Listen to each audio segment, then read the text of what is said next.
Hello, my name is Daniel. Thank you for being here with me today. If you enjoy real, heartbreaking cheating stories from Reddit, don't forget to subscribe to the channel, hit the like button, and leave a comment to share your thoughts. It really means a lot to me. This is a story that's been haunting me ever since I read it. It's a slow unraveling of a man's entire world, layer by painful layer. You don't start with the betrayal itself. No, it starts with a feeling, quiet, cold, and wrong, like your own house is pushing you out. That's how it began for me. My name is Everett Rowan. I'm 46 years old, and I design home automation systems, full smart integrations that even the most tech-clueless clients in Summerfield, New York, can use without calling me every other week. My wife, Maren, is 44. She sells high-end properties to couples who think quartz countertops and walk-in closets are the key to happiness. The morning everything changed, Maren was standing in our kitchen in that deep green silk robe she loved. It cost more than my first car. She held her phone like it was some kind of relic, smiling to herself. That smile used to be mine. "Who's texting you this early?" I asked, pouring coffee into my chipped white mug, the one that says "World's Okayest Husband." She said, "It's just Nora," without looking up. Her ex is acting crazy again. Nora was her best friend, a divorced influencer who thought every passing mood deserved a hashtag. If she was truly having a meltdown, Instagram would have been lit up by now. But Maren's phone was angled away from me, and her thumbs moved like she was writing a novel. "Must be some crisis," I said casually. Her smile dropped for just a second. That single flicker. I noticed the way her left eyebrow twitched and how her hand reached for her neck like she was checking her pulse. She had done that since college, whenever she lied. "I'll probably be late tonight," she added, eyes finally meeting mine. Liam, her so-called mentor, early 50s, ran a realty firm that catered to the wealthy and shallow, the type of man whose smile made you instinctively check for missing cash afterward. "That's the third time this week," I said. "It's complicated, you wouldn't really understand." That hit harder than I expected. I'd been developing AI-integrated home systems while she was still learning how to use Dropbox, but I said nothing, just nodded and went back to my coffee. That's when I noticed it. A device I didn't recognize on our network, an Apple Watch, model A2356, connected to our Wi-Fi. Liam's model, Liam's watch. He'd been inside our home. Maren walked over and kissed my cheek, her lips colder than the ceramic mug in my hand. "Love you," she said, like she had memorized it from a script. "Love you too," I replied, but the words felt like someone else's. Here's the thing about smart homes. They remember everything. Every device that connects, every door that opens, every voice that speaks. And I had designed this system myself. Functionality that Apple could only dream of. While she got ready for work, I pulled up the logs. Liam's watch had connected to our network 17 times in the last month, always when I was supposed to be out, always for hours. Bedroom motion sensors lit up with patterns that didn't make sense if she had been working. The front door unlocked at times she claimed to be across town showing listings. I stared up the data, and it felt like the ground beneath my feet had disappeared. She came downstairs again in the red dress she wore to our wedding rehearsal dinner. It still fit her perfectly. Her hair was done just right. Her lipstick, that exact deep shade I once couldn't stop thinking about. She looked stunning. She looked guilty. "See you tonight," she said, grabbing her keys. "Yeah, see you tonight." The door shut behind her, and I was alone with the truth. Most men might have confronted her, shouted, begged, maybe cried. But I'm not most men. I'm an engineer. I fix broken systems. And Maren had just become a malfunction I needed to address. By noon, I'd turned our house into a fortress of quiet surveillance. disguised cameras, voice logs embedded in our smart speakers, motion tracking in every room, all invisible, all already wired into my system. She thought she was smarter than me, that I was just the distracted husband tinkering in his office while she played house with someone else. But she was wrong. At 2:47 p.m., her name flashed across my screen. "Hey, babe," she said, her voice bright, brittle. "I'll be even later tonight. Liam's found some issues with the inspection." "What kind of issues?" "Just technical stuff. You know how it is." "Where are you?" I asked. "At the office," she lied. I checked the GPS I'd built into our home system. She was at the Hilton, downtown. "No reason," I said. "Just wanted to know when to expect you." "Probably around 11. Don't wait up." "I won't." She hung up. At 3:15 p.m., Liam's watch connected to the hotel's Wi-Fi. At 3:18, Maren's phone went dark, airplane mode. At 3:22, I began planning the end of everything. Maren left just after noon, wrapping her arms around me like everything between us was still intact, like she was walking straight into the arms of the man she swore was just her mentor. I watched her car disappear down the driveway before heading to my office. Phase 2 was ready. Liam's real estate firm operated from a downtown Summerfield high-rise that happened to use one of my early smart infrastructure designs. Accessing it was almost too easy. I started small. The temperature in his office crept slowly upward until the walls began to sweat. The lights in the garage flickered like a horror film. The elevator, always so smooth, started stopping randomly between floors. Nothing traceable, nothing dangerous, just enough to unravel a man already dancing on the edge of ruin. But that wasn't the show.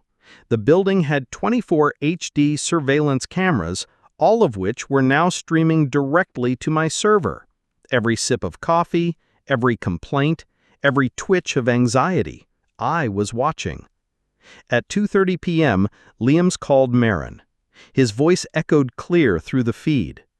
"This building's falling apart," he said.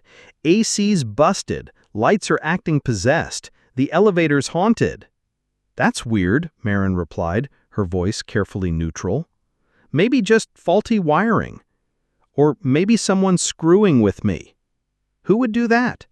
"I don't know," Liam said, rubbing his forehead. "But I'm done here. Want to grab lunch?"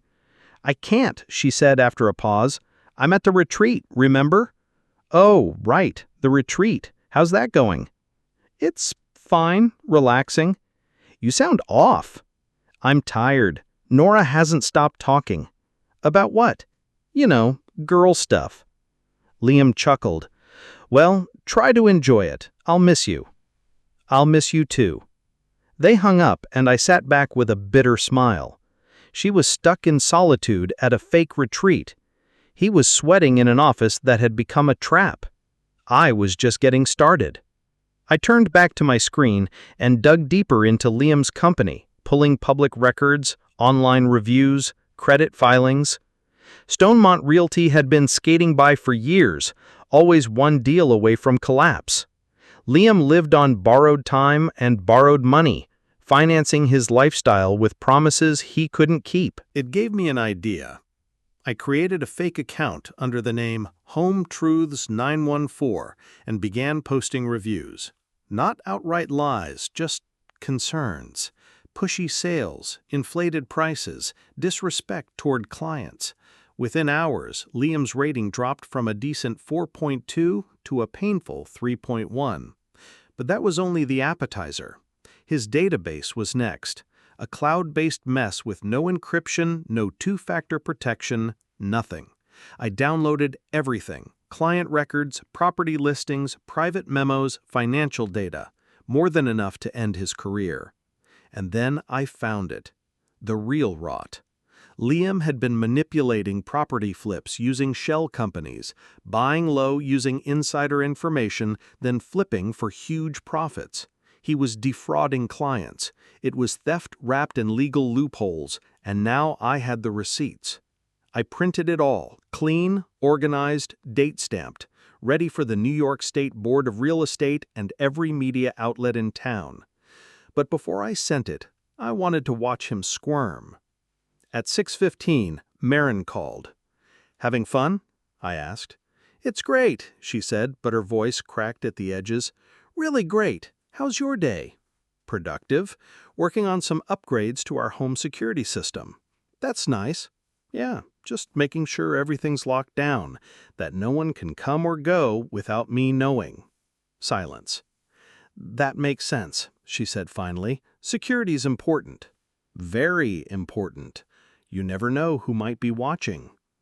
"Right. Well, I should go. Nora wants to do a meditation thing." "Sounds peaceful. Love you." "Love you too." She hung up. I laughed. She had no idea she was drowning in her own lies. Sunday morning, I needed a closer look.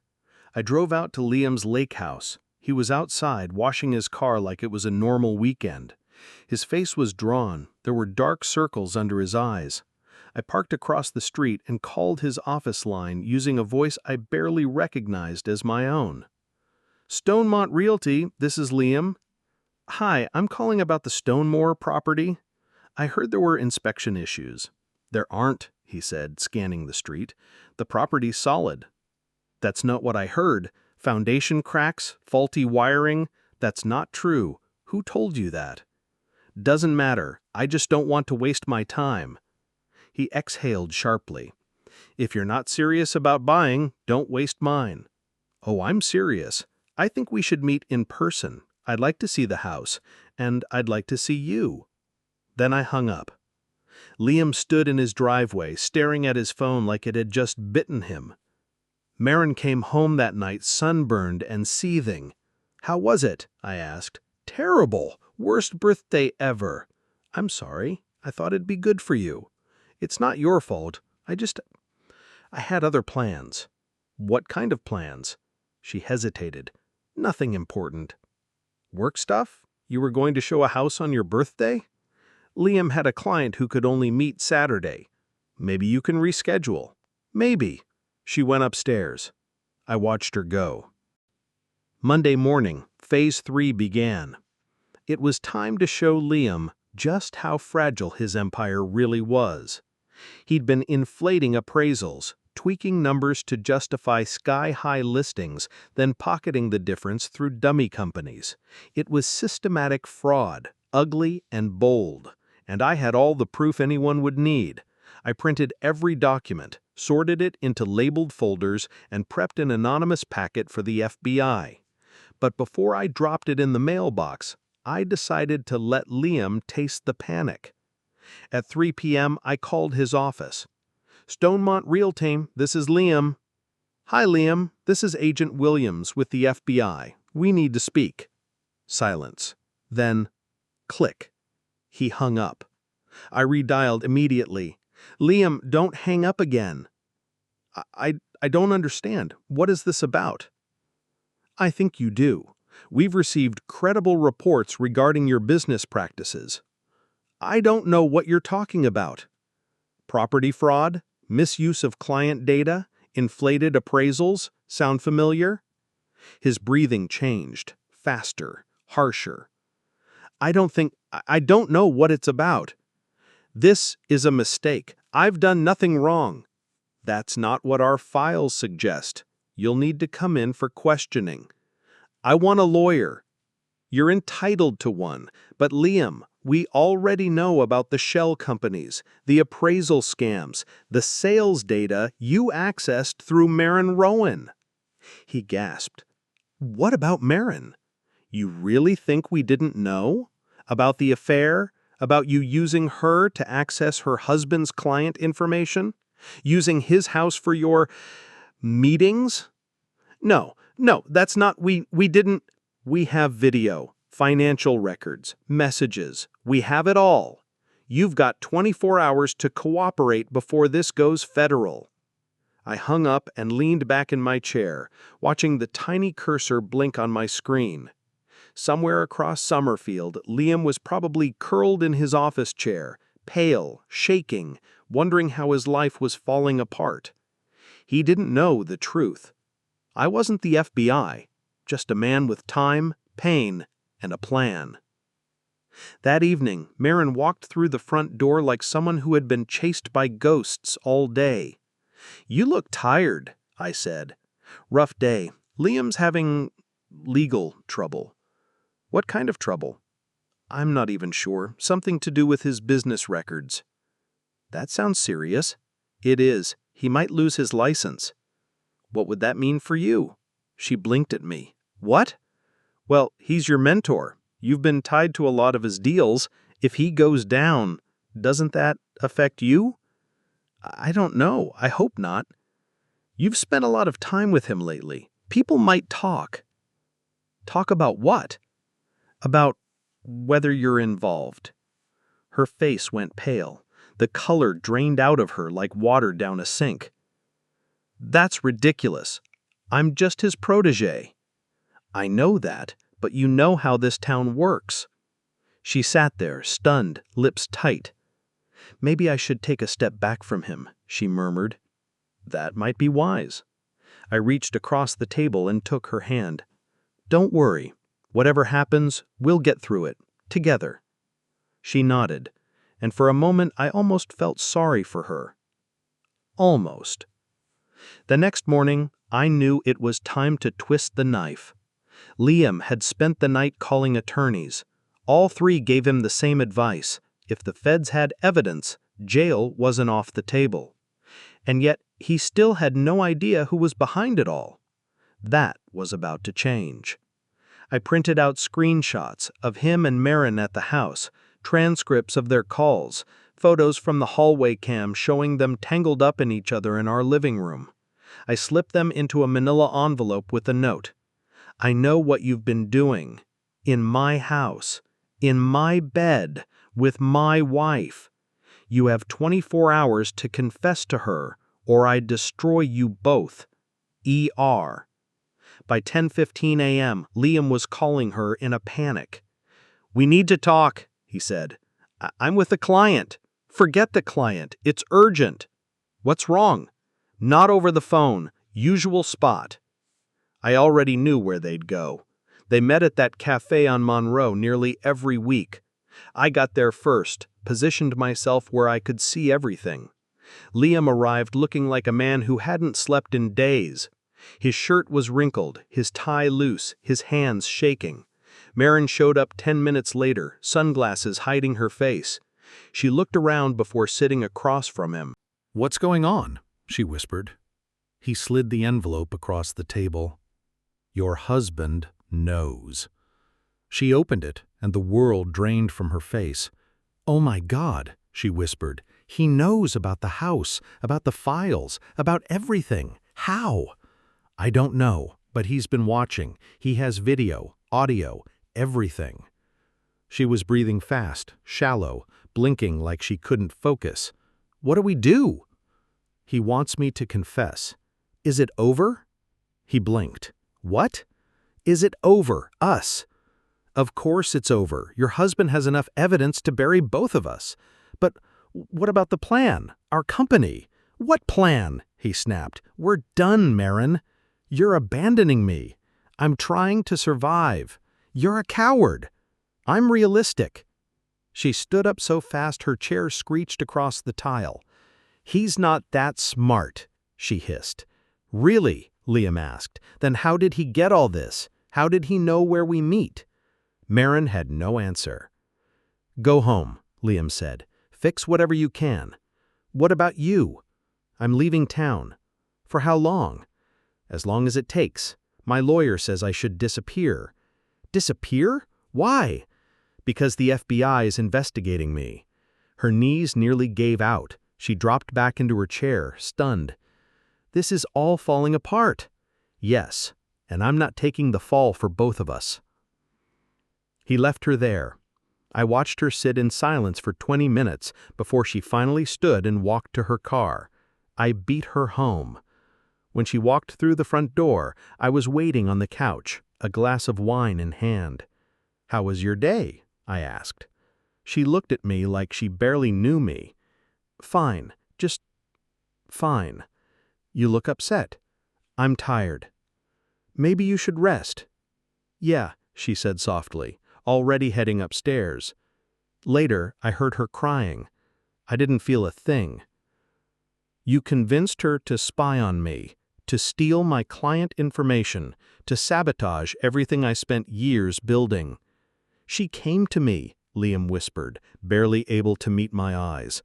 No, she didn't. You saw a woman who was drifting in her marriage, and you exploited her. You didn't offer her anything but escape, and you took everything from me in return. Liam's throat moved, like he wanted to respond, but he couldn't form the words.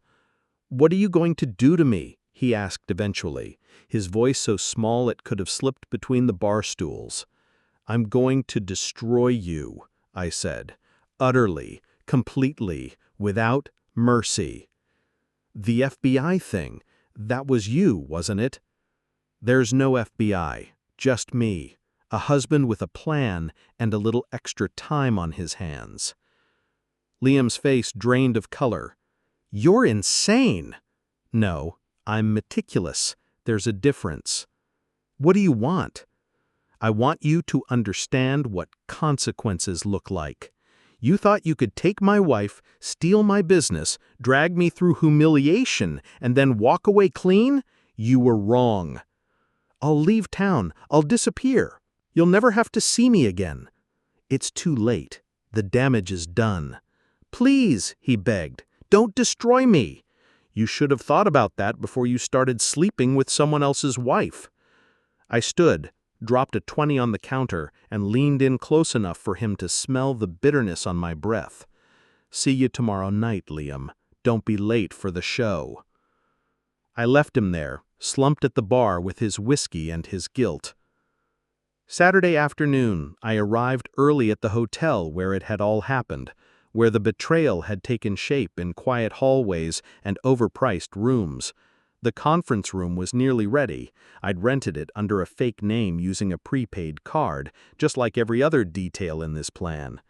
The projector was humming softly, the slides were laded, 47 in total, each one a little heavier than the last. I'd hired a security guard just in case someone tried to walk out early, but I doubted anyone would. Maren had been acting strangely all day, pacing, starting conversations she couldn't finish, picking at her nails. She tried to make plans for dinner, but I convinced her to stay in. Let's just order Chinese, watch a movie, just the two of us. She nodded, distracted. That sounds nice. You've been under a lot of pressure lately. I thought you could use the rest. You're probably right. I know I'm right. You've been carrying too much, especially with Liam's mess. Her eyes flicked toward me. What do you mean? Just the stress, watching someone you respect fall apart. I told you, his problems have nothing to do with me. I know, but he's your mentor. It has to affect you. You've spent so much time with him. She didn't answer. Maybe it's time to distance yourself, I added, for your own protection. Maybe. But we both knew it was already too late. At 6 p.m., I kissed her on the forehead and told her I had to run a quick errand.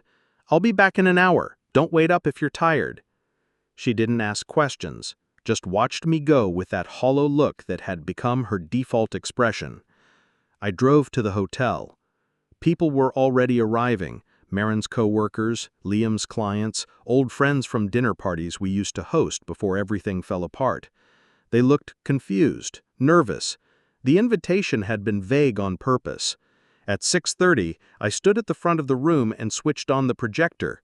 The title slide appeared. The True Story of Maren and Liam. Good evening, I began, my voice calm. Thank you for coming. I know you've been wondering why you were invited tonight. What you're about to see is a story about love, betrayal, and the cost of ambition. I clicked to the next slide. It was a photo of them kissing, in my living room. This is my wife, Maren Rowan, and her lover, Liam. For the past 6 months, they've carried out their affair in my home, in my bed, while I was working to support the life they used to destroy me. The room fell silent. Someone in the back gasped. But it wasn't just infidelity, I continued. They were planning to steal from me, my clients, my pricing model, my reputation, my future. Slide after slide, I showed their messages, their plans, their lies. Some people tried to leave. My security guard politely blocked the door. Maren told me she was at the spa. She told me she was working late. But she was here, in this very hotel, building a future with someone else on the ashes of the one I gave her. The presentation lasted 45 minutes. When it ended, there were tears in the crowd, and silence. So much silence. Actions have consequences, I said. And sometimes, the person you overlook the most is the one you should have feared all along. I turned off the projector and walked out. My phone rang the moment I stepped into my car. "Everett?" Maren's voice was high, panicked. "Where are you?" "On my way home." "Why?"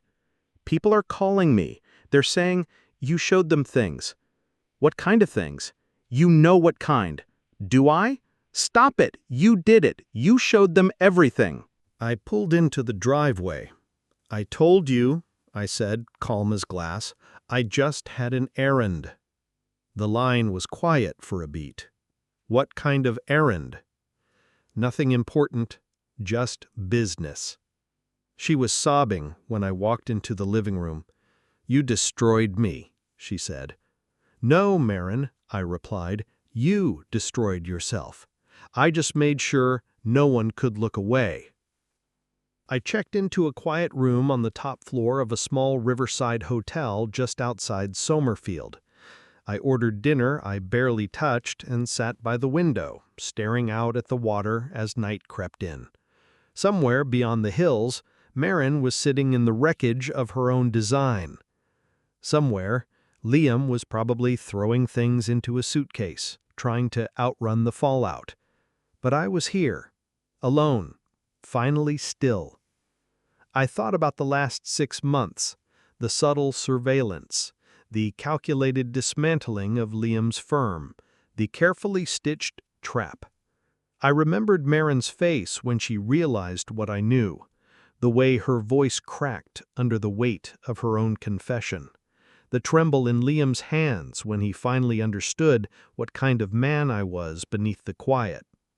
I thought about the conference room, the gasps in the audience, the silence that followed every exposed message and photo, the looks on their faces, disbelief, pity, judgment, all of it aimed at her.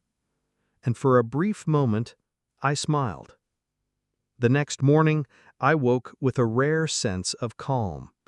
No one asking where I was going, no unwanted devices connecting to my home network, no false I love yous from a woman planning my erasure behind my back. Just quiet. I spent the day looking at apartments. I found one downtown, a clean corner unit with tall windows and no echoes of our life together. I signed the lease, scheduled the move, and never looked back. Maren called the new number I'd set up. Dozens of messages, desperate, frantic. Please talk to me. Please give me a chance. But what could she say? What words could undo betrayal? Later that week, I drove past our old house. A for sale sign swayed in the yard.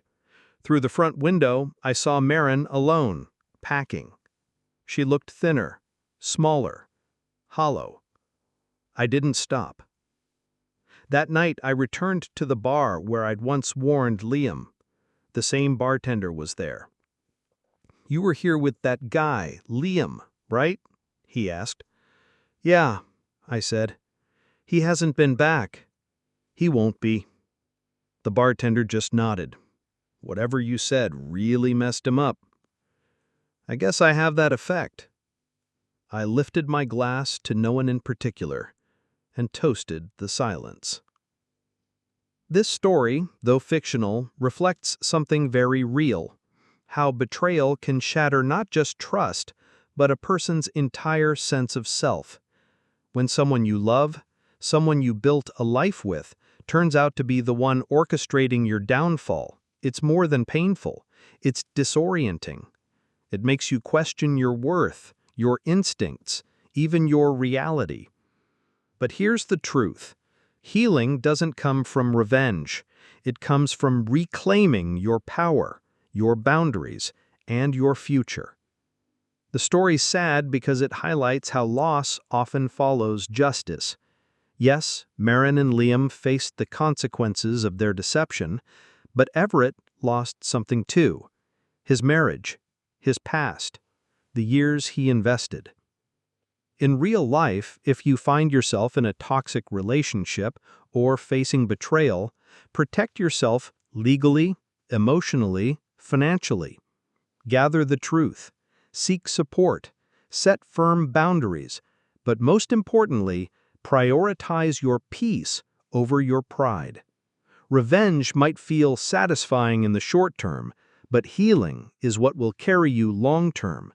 Forgiveness isn't always about letting someone back in. Sometimes it's simply about letting go of the pain they caused. Sometimes the most powerful revenge is moving on and living well, with people who choose honesty over convenience, loyalty over impulse, and love that doesn't come with conditions.